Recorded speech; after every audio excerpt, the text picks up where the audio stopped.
আসসালামু আলাইকুম।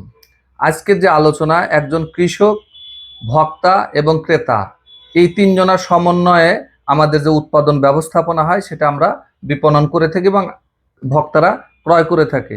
আর মাঝখানে যারা বিক্রয় করে থাকে যে মধ্যস্বত্বভোগী, এই যে মধ্যস্বত্বভোগী, আমি একজন আর্থিক একজন কৃষক, তারপরে আপনি একজন ভোক্তা বা ক্রেতা, এই তিনজনের সমন্বয়ে কিন্তু হলো পণ্য আপনারা ক্রয় করেন এবং আমরা উৎপাদন করি এবং আমরা বিক্রয় করে থাকি। আজকে মূল বিষয়টাই হলো যে কিভাবে আমরা এখান থেকে একজন কৃষক উৎপাদন করে থাকি এবং মধ্যস্বত্বভোগী কিভাবে আপনাদের হাতে পণ্যটা তুলে দেয় এবং আপনারা কিভাবে পণ্যটা ক্রয় করেন, মাঝপথে কি ঘটনাগুলো ঘটে, আজকের এই বিষয়টা আপনাদেরকে আমি পরিপূর্ণভাবে দেখাবো। তাই আমার এই ভিডিওটি আপনারা না টেনে সম্পূর্ণটা যদি দেখেন তাহলে এটা একটা সচেতনমূলক এই ভিডিওটি আমি করতেছি, যার কারণে আমরা প্রতিনিয়ত ভক্তরা এখান থেকে প্রতারিত হচ্ছে, পাশাপাশি আমরা যারা উৎপাদনকারী আমরাও এখানে প্রতারিত হচ্ছি। কাদের কাছে প্রতারিত হচ্ছি? ওই মধ্যস্বত্বভোগীদের কাছে। এই মধ্যস্বত্বভোগীর হাত থেকে, তার কবল থেকে আমি কৃষক কিভাবে পরিত্রাণ পেতে পারি এবং আপনি ভোক্তা কিভাবে এখান থেকে পরিত্রাণ পেতে পারেন, আজকের এই সচেতনমূলক এই বক্তব্যগুলো নিয়ে আজকে আমি তুলে ধরবো। যেমন আমরা কৃষি পণ্য উৎপাদন করার পর আমরা ক্ষতি সাধিত হই, এই মধ্যস্বত্বভোগীর কাছে আমরা জিম্মি হয়ে যাই। আবার আপনারা যারা ক্রেতা আছেন, আপনারা আপনাদের কৃষি পণ্য যে কোনো পণ্য ক্রয় করতে গেলে আপনারা তাদের কাছে জিম্মি হয়ে যান।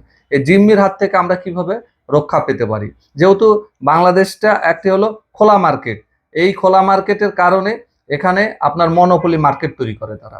তো মূল বিষয় হচ্ছে আমরা সবাই জানি, কিন্তু এটা প্রতিকারের কোনো ব্যবস্থা আমাদের নাই, যার কারণে আমরা উভয়রাই কিন্তু এখানে ক্ষতিগ্রস্ত হচ্ছে। আর মধ্যস্বত্বভোগী যাদেরকে বাংলায় বলা হয় পরিবেশক বা দালাল, এদের খপ্পরে আমরা উভয় কিন্তু বিপদগ্রস্ত, যার কারণে এখানে যেমন অনিরাপদ একটা খাদ্য পাচ্ছি আমরা, তারপরে বেশি দামে আমাদেরকে ক্রয় করে নিতে হয়। যারা আমি যদি ক্রেতা হই, কারণ আমিও তো সবসময় উৎপাদন করি না সকল পণ্য, আমাকেও কিছু পণ্য ক্রয় করতে হয়।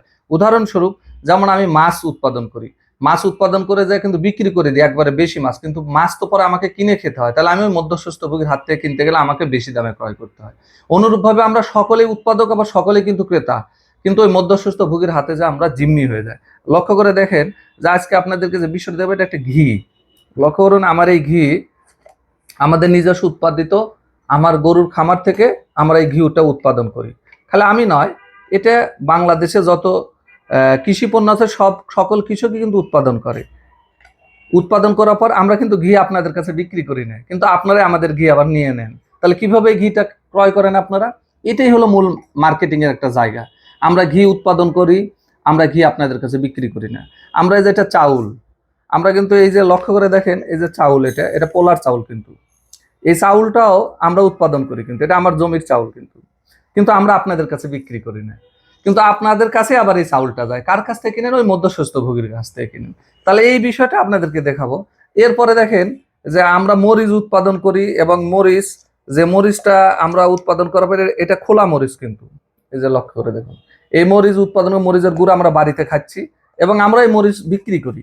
কিন্তু মরিচটা কার কাছে বিক্রি করি? আপনাদের কাছে বিক্রি করি না সরাসরি। কিন্তু আপনারা পান কিভাবে? ওই মধ্যস্বত্বভোগীর হাত থেকে। লক্ষ্য করে দেখেন এই যে মরিচের সংজ্ঞা, তাদের কত সুন্দর প্যাকেট, দারুণ দারুণ প্যাকেটজাত করে আপনাদের হাতে দিচ্ছে, আর আমরা তো প্যাকেটজাত করতে পারি না। এরপরে চলে আসেন যে এই যে চাউলের কথা যেটা বললাম, এই যে খোলা মার্কেটে যে আমাদের যে চাউল, এটা এখন আমি আবার দেখাচ্ছি যে এই যে চাউল দেখেন প্যাকেটজাত হয়ে আপনাদের কাছে যায়। কিভাবে যে আপনাদের হাতে এই চাউলই সুন্দর প্যাকেট হয়, প্যাকেট হওয়ার পরে আপনাদের হাতে চলে যায়, যার পরে এই চাউলের দাম বেড়ে যায় কেজিতে 50 টাকা। তাহলে এখানে আপনাকে অতিরিক্ত বেশি দামে ক্রয় করতে হচ্ছে। তারপরে এই চাউলটা তারা আবার মেশিনে শর্টিং করে, শর্টিং করার পর এটা ভিতর থেকে দুই একটা যদি কালো থাকে সেটা ফেলে দেয়, এবং শর্টিং করার পরে উপরের কার চাঁচ দেওয়া হয়, যেটা দেওয়ার কারণে এক সাইজ করে। আপনারা বাসায় গেলে দেখেন এটার চেহারাটা সুন্দর, আমাদেরটার চেহারাটা একটু খারাপ, কিন্তু তারা তো উৎপাদন করেনি, তারা শুধু একটু রূপ দিছে, দিয়ে 50 টাকা বেশি নিল, এবং এর মধ্যে দিয়ে আপনার উপরের যে ফাইবারটা চলে গেল, কিন্তু যেটা গরু ছাগলকে খাওয়াচ্ছে, এবং আপনার এখান থেকে পুষ্টি, আসল পুষ্টিটা চলে গেল। কিন্তু তাহলে দেখেন পার্থক্যটা এখানে, কিন্তু পার্থক্য কোথায়? আমার খোলা আর আপনারটা হলো প্যাকেট।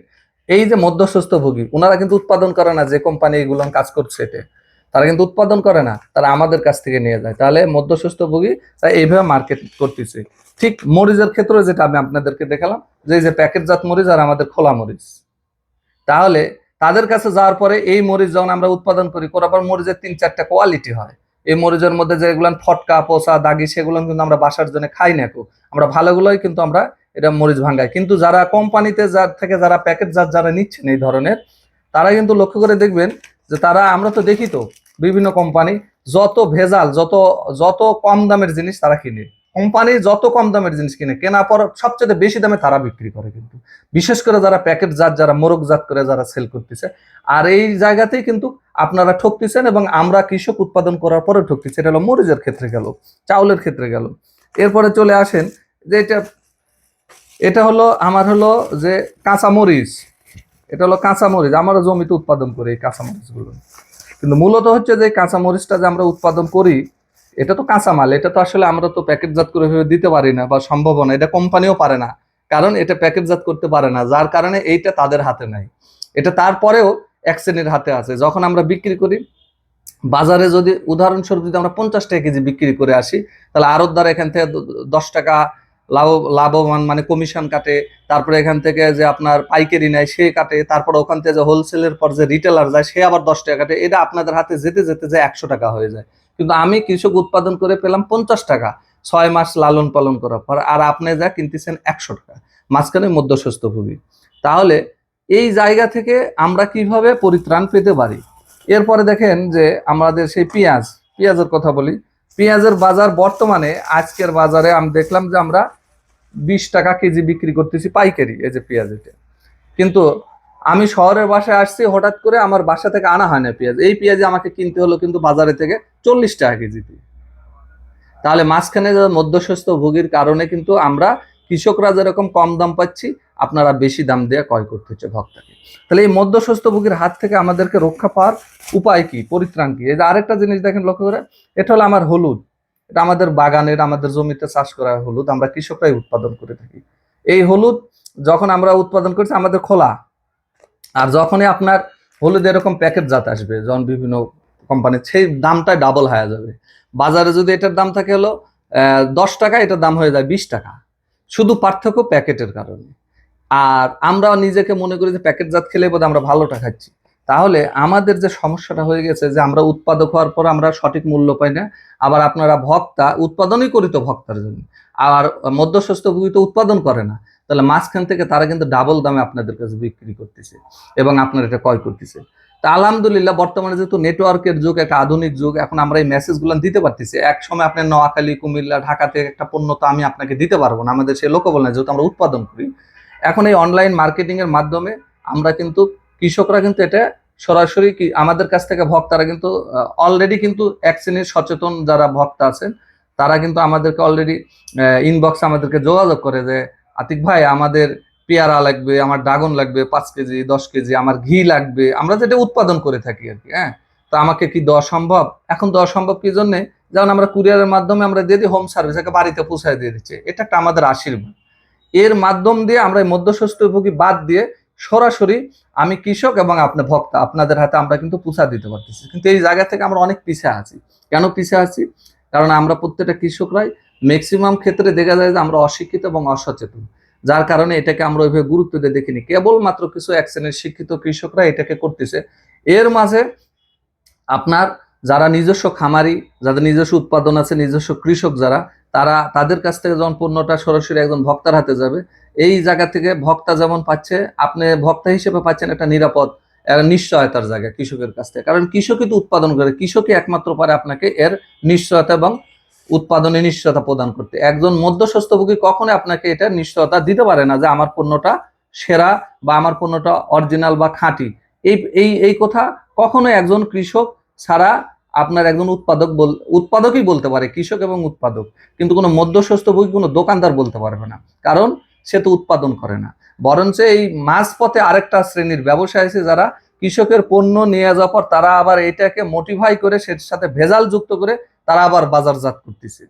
তাহলে এই জায়গা থেকে আমাদেরকে পরিত্রাণের বুদ্ধিই হচ্ছে যে আমরা যেন সরাসরি, আমরা যদি কৃষকদের কাছ থেকে তাদের পণ্যটা আমরা যদি ক্রয় করতে পারি, তাহলে এই ক্ষেত্রে যে আমি একজন ভোক্তা হিসেবে পাবো সঠিক জিনিস, এবং একজন কৃষক তার ন্যায্য মূল্য সেই জায়গা থেকে পাবে, কারণ এখান থেকে ন্যায্য মূল্যও পাওয়া যাচ্ছে না। এবং কৃষক এখান থেকে পাবে কি, তার অনেক টাকা সাশ্রয় হবে। মধ্যস্বত্বভোগীর বাদ দিয়ে সরাসরি যদি ভোক্তা প্লাস কৃষকের হাতে পৌঁছানো যায়, তাহলে আমরা নিরাপদ খাদ্যের যে নিশ্চয়তা একমাত্র কৃষকই দিতে পারে। তাই নিরাপদ খাদ্যের জন্য আপনারা যারা ভক্তা আছেন তাদের সচেতন করব যে এই জন্য যে বাংলাদেশে বিভিন্ন জায়গায় আপনার স্থানীয় বা বিভিন্ন জায়গায় যদি এরকম যারা প্রান্তিক পর্যায়ে যারা উৎপাদন করে তাদের কাছ থেকে পণ্য কিনলে আপনি নিরাপদ পণ্য পাচ্ছেন। এবং আমার মতন যারা আতিক যারা বাংলাদেশের এবং কৃষক দেশে ছড়িয়ে আছে তারাও যদি এইভাবে অনলাইন মার্কেটিং এ যদি এইভাবে আমরা সচেতন করতে চাই তাহলে এক সময় যে দেখা যাবে যে এটা আমাদের একটা বিপ্লব ঘটে গেছে। কারণ এখন নতুন পর্যায়ে হয়তো অনেক কিছুই মনে করে যে এটা বোধহয় বিক্রি করার জন্য সেল করার জন্য। হ্যাঁ, 100% আমরা উৎপাদন করি তো বাণিজ্যিকভাবে সেল করার জন্য, কিন্তু সেই সেল ঠিকই হয় কিন্তু আপনাদের কাছে যায় না, মধ্যস্বস্থ ভোগীর হাত দিয়ে 4 হাত বদল হওয়ার পর আপনাদের কাছে যাচ্ছে। তাহলে এটা খারাপ কিছু না, এটাকে অন্যভাবে দেখার কিছু না, বরঞ্চ এটা একদিনকে মডেল হিসেবে স্থাপন হবে আজকের আমার এই আলোচনাটা আমি মনে করি। এবং আমার এই কৃষির সাথে প্রায় 24 বছর এই কৃষির সাথে আমার জীবনকে ডেডিকেশন করেছি উৎপাদন করে। এই অনলাইন মার্কেটিংটা আমরা কেবল 5-7 বছর হলো আমাদের কাছে আসে, বিশেষ করে করোনা পরবর্তীতে অনলাইন মার্কেটিংটা একটু মানুষের মাঝে সচেতন করছে। তার আগ পর্যন্ত তো আমরা সব সময়ের জন্য আমাদের প্রত্যেক উৎপাদন, যেমন আমরা এই যে ঘি উৎপাদন করি, এই ঘি আমরা কোথায় দিই? এই ঘিটা নিয়ে যা আমরা আমাদের পাইকারি যে দোকান আছে দোকানে দিচ্ছি আমরা, সেই দোকানদার আবার নিয়ে যাওয়ার পর আপনাদের কাছে পৌঁছায় দিয়ে দিচ্ছি। তাহলে আপনাদের কাছে আমরা দিতে পারতেছেন, কিন্তু অনলাইন মার্কেটিং হওয়ার সুবাদে আপনারা আমাদেরকে ইনবক্সে যোগাযোগ করতে পারছেন যে ভাই আমাকে 1 কেজি বা হাফ কেজি ঘি দেন, আমি আপনাদেরকে দিতে পারতেছি। আমাদের যেমন চাউল আমরা উৎপাদন করি, যদিও চাউলটা ওইভাবে না, অল্প পরিসরে, সেটা আমরা দিতে পারতেছি, হলুদ দিতে পারতেছি। তাহলে এই যে আমরা ছোট ছোট পরিসরে আমরা এর জন্য আবার আলাদা একটা লোক সেট করতে হয়েছে আমাদেরকে। কারণটা হলো যে এইগুলা না আবার ছোট ছোট পরিসরে প্যাকেটজাত করতে হয়, আবার আলাদাভাবে লোকবল নিয়োগ দিতে হয়েছে, যার কারণে আপনার চাহিদা তো একজন তার 10 কেজি নেবেন, একজন সে ধরেন হাফ কেজি নিচ্ছে, আরেকজন এটা হাফ কেজি নিচ্ছে। তাহলে এইভাবে যদি দেখা যাচ্ছে 10 জনের যদি অর্ডার হয় তাহলে সারাদিনে 20 কেজির অর্ডার হয়ে গেলে তাহলে একটা ব্যক্তি ওখানে লাগেই যে এটাকে প্যাকেটজাত মানে করার পরে এটা আবার কুরিয়ার করে আপনাদেরকে পৌঁছায় দিতে হয়, যার কারণে এখানে আলাদা আবার এটা আসলে সকলের পক্ষে সম্ভব না। আবার অনলাইন মার্কেটিংটা সকল কৃষক বুঝেও না, এটা একটা বড় প্রবলেম হয়েছে। এই ফাঁকে আপনার এক শ্রেণীর ওই যে অসাধু ব্যবসায়ী যারা উৎপাদন করে না, ওই যে মধ্যস্বত্বভোগী, তারা আবার এই বিভিন্ন হাটে বাজার থেকে ক্রয় করে নিয়ে এসে তারা আবার কিন্তু এটা অনলাইনে সেল করতেছে। এই জায়গা থেকে আমাদেরকে আবার সাবধান হতে হবে। ঘুরে তো ওখানেও কিন্তু এই মধ্যস্বত্বভোগী আছে, অনলাইন মার্কেটিং এও মধ্যস্বত্বভোগী আছে। যেমন বাজারে তো 100% সব মধ্যস্বত্বভোগীরা, কোনো কৃষকরা তো পণ্য সেল করে না। কৃষকরা সকাল 8টার মধ্যে যা বিক্রি করে চলে আসে, 7টার মধ্যে আমরা যা পাইকারি দিই। যেমন পেঁয়াজ আমরা সকাল 7টা-8টার মধ্যেই আড়তে নিয়ে যা বিক্রি করে চলে আসি, মরিচ বিক্রি করে চলে আসি, যেহেতু কাঁচামাল সকাল 8টা-9টার মধ্যে। আর ঘিটা আমাদের যখন উৎপাদন হয় প্রতি 7 দিন পর পর, এই ঘিয়ের যখন অর্ডার দেয় তখন আমরা তাদের দোকানে যে দিয়ে চলে আসি, আমরা 5 কেজি 10 কেজি 20 কেজি যার যেমন চাহিদা দিয়ে চলে আসি। সেম আমরা যখন হলুদ মরিচ যখন করি, হলুদ মরিচটা আমরা হাটের দিন আছে, বিশেষ করে আপনার সপ্তাহে 2 দিন বা 1 দিন হাট থেকে, ওই হাটে আমরা সকালবেলা নিয়ে যাওয়ার পর এলে সম্পূর্ণটা পাইকারি দিয়ে আমরা চলে আসি। এখান থেকে বিভিন্ন ব্যবসায়ী এলে এটা প্যাকেটজাত করার পর এটা আপনাদের কাছে সেল দিচ্ছে। এটা দুইভাবে সেল দিচ্ছে, তারা অনলাইনেও সেল করতেছে এক শ্রেণীর ব্যবসায়ী। এবং আর পাশাপাশি যারা দোকানে পাচ্ছেন এলে তো সব মধ্যস্বত্বভোগী এবং অনলাইনেও মধ্যস্বত্বভোগী আছে। তাই আমরা এই বিষয়টা আমি সচেতন করতে চাচ্ছি যে আমরা যেন আগামী দিনে এই মডেলটা স্থাপন করতে পারি, আলহামদুলিল্লাহ সরাসরি কৃষকদের কাছ থেকে যেন আমরা ভক্তার হাতে এই পণ্যটা পৌঁছা দিতে পারি। আমি কৃষক, আপনি ভক্তা, এই যে দুজনের সেতু বন্ধন হলে এতে করে কি পাবো? আপনি পাবেন নিরাপদ খাদ্য সাশ্রয় মূল্যে, আমিও নিরাপদ পণ্যটা আপনাদেরকে পৌঁছা দিতে পারতেছি, এবং আমি আমার ন্যায্য মূল্যটা আমি এখান থেকে পাবো। যার কারণে গোটা বাংলাদেশে কিন্তু প্রতিনিয়ত আমাদের ন্যায্য মূল্য নিয়ে কিন্তু আন্দোলন চলতেছে, কিন্তু সরকারও এই ন্যায্য মূল্য নিশ্চিত করতে পারে না, কারণ এটা খোলা মুক্ত বাজার, মুক্ত বাজারে তারা ন্যায্য মূল্য নিশ্চিত করতে পারবে না। এটা একটা বড় প্রবলেম, কিন্তু এটা আমাদের সচেতনতা থেকে হতে হবে।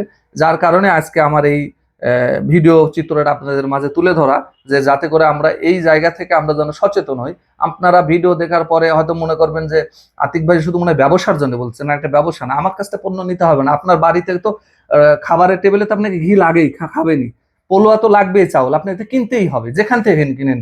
আপনাকে তো মরিচের গুঁড়া কিনতেই হবে, যেখান থেকে কিনেন। তাহলে আপনাকে তো চাউল কিনতেই হবে, পেঁয়াজ কিনতেই হবে। এখন আপনি আমার মতন কৃষক ভাইদের কাছ থেকে যদি আপনি এই চাউলটা কিনেন, তাহলে কৃষক ভাই অবশ্যই এখান থেকে 10টা টাকা সাশ্রয় হবে, এবং আপনিও 10 টাকা সাশ্রয় মূল্যে ন্যায্য মূল্য পাচ্ছেন। আর যখন আপনি এরকম প্যাকেটজাত কিনতেছেন, কার কাছ থেকে কিনতেছেন? একটা মধ্যস্বত্বভোগী, তাকে আরো দ্বিগুণ দামে আপনাকে কিনতে হচ্ছে, এবং টাকাটা কোথায় গেল? ওই মধ্যস্বত্বভোগীর হাতে গেল। তাহলে এই জায়গায় একটা সচেতনতার ব্যাপার। আপনি মরিচ যখন কিনলেন আমার মতন একজন যে কোনো কৃষক পর্যায়ের কাছ থেকে, তাহলে কৃষককে তাকে সহযোগিতা করা হলো আপনার। আর যখন আপনি এরকম প্যাকেটজাত কোম্পানির কাছ থেকে নিলেন, আপনি কাকে সহযোগিতা করতেছেন? মধ্যস্বত্বভোগীর কাছ থেকে সহযোগিতা করছেন। সে তো উৎপাদন করে না। আর একজন কৃষক যখন লস খায়, তখন সে কিন্তু নিরুৎসাহিত হয়ে গেলে উৎপাদন বন্ধ করে দেয়। আর উৎপাদন বন্ধ করে দিলে কিন্তু ক্ষতির কারণ হয়ে যায়, কারণ দেশে চাহিদা পূরণ করা সম্ভব নয়।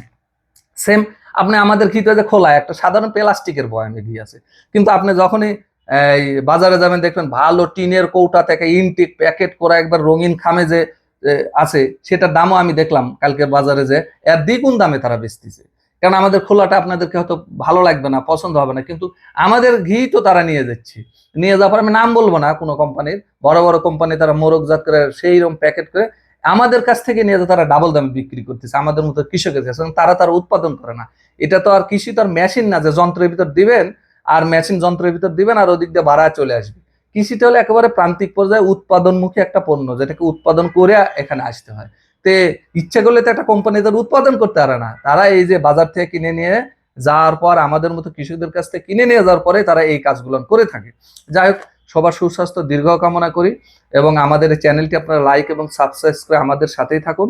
কারণ হচ্ছে যে আমরা প্রতিনিয়ত, এবং আমি শেষ পর্যন্ত আরো বলবো, আমার মতন বাংলাদেশের প্রচুর আর্থিক সৃষ্টি হয়েছে, বিশেষ করে কক্সবাজার, চুয়াডাঙ্গা, জীবননগর, আপনার বরিশাল, ঝালকাঠি, এদিকে আপনার চাঁপাইনবাবগঞ্জ, এদিকে দিনাজপুর, এদিকে প্রচুর, সবার সাথে আমার একটা লিঙ্কেজ আছে। কারণ আমি একাধিকবার জাতীয় পুরস্কার ভূষিত হয়েছি, যার কারণে আমার সঙ্গে বড় বড় যারা ফার্মার আছে সবার একটা পরিচয় আছে।